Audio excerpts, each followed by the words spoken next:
The market is risk on in its belief and its behavior, and I'm expecting a good year. Brings unemployment at 3.7. That's one of the lower rates in history.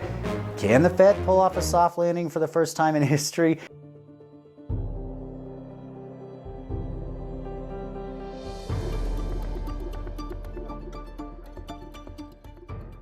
Hi, this is Nathan. Welcome back to Independence Money. I'm taking a big risk here because I'm violating the big rule of if it bleeds, it reads, meaning bad news sells. In this video, I'm actually going to be giving you quite a bit of good news, strong economic data, and really looking pretty bullish on the stock market this year. So let's jump into it. So on January 31st, the Fed announced that they're going to keep rates steady. We actually made this call a week or so ago.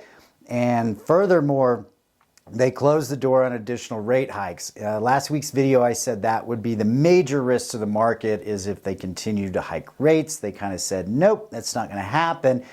And like we also called that the market was kind of thinking they would cut rates at the next March meeting, and they announced that that is very unlikely to happen. And according to our analysis, we believe it's going to be more like May. So we'll see how that works out. So the market, they didn't quite like that. They wanted that March cut. And so the S&P sold off about 1.6%. But this is why you shouldn't watch things on a day-to-day basis, because the next day it went up 1.2, and the day after that it went up 1.1. I always tell my clients, when you're looking at investments, it should be more like watching a tree grow. Like, you don't need to check on it day by day because the headlines will just drive you nuts and make you focus on short-term versus long-term. So I think the market might be a little too optimistic here. I think they're pricing in maybe 4 or 5 rate cuts. I think we're going to see more like 3 possibly by the year end, but all good news for a calendar year. You're just going to see a little bit of the whipsaw that happens as the market, corrects its assumptions with reality, but that is just the way the markets work. So another thing that Wall Street's worried about, because they always got to find something to worry about, is this banking sector thing. So the New York Community Bank Corp down like some 56% year to date on that stock. That hurts. Was largely due to acquiring $38 billion in assets and $36 billion in liabilities from the Signature Bank, which failed. And if you remember, during that time, there were a lot of people prophesying that this would be a domino effect and it would bleed into all these other banking sectors. And I'm just really not seeing that. So the other two, Silicon Valley was acquired by First Citizens, First Republic by JP Morgan. I believe JP Morgan's pretty strong bank.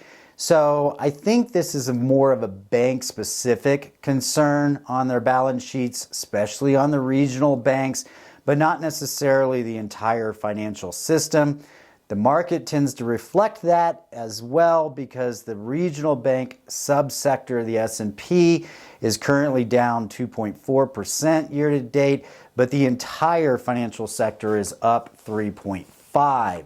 So I'm just not seeing the banking crisis hit the paper, not the newspaper per se. There's still plenty of people that think there's a major crisis about to happen, but I don't see it in the financial data sheets here. So that's good news as well, because that's the one thing the market is kind of concerned about right now. However, let's get down to the fundamentals of the strong economy. Unemployment rate, as indicated by this chart.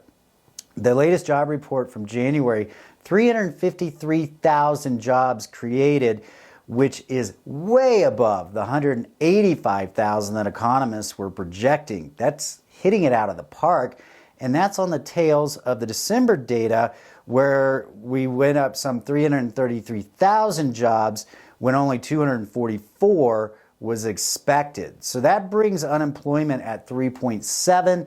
That's one of the lower rates in history.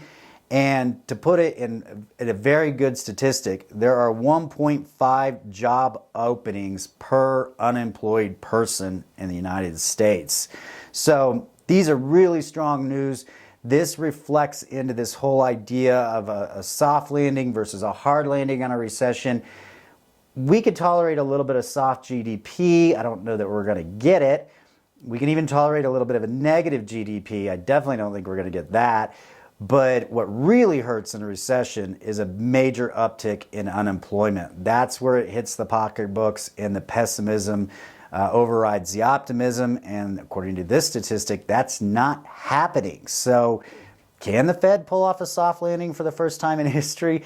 Let me know your comments, but it looks pretty solid. So information sector, you know, a little bit touchy there, a little bit of layoffs, but still 15,000 jobs were added last month. But in professional services, up 74,000, business services included in that number, healthcare at 70,000, and retail trade at 45,000 jobs. So those are all strong, especially with the retail, because America runs on spending. And that's what drives the profits of the market and obviously your portfolio. But to close out this video here, I closely watched this VIX index, which is the volatility index. This is where you get big surprises in the market, is when that VIX index is spiking up.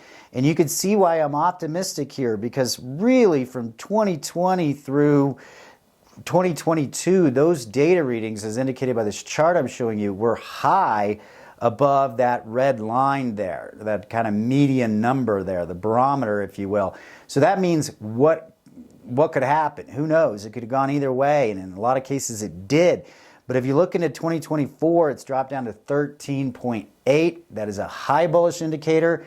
It means that the market is risk on in its belief and its behavior, and I'm expecting a good year. As always, if you want to reach out to me, Nathan at independence-money.com. Be glad to set up a complimentary call, maybe give you a second opinion on your investment or financial plan. All right. Thank you guys, and y'all take care.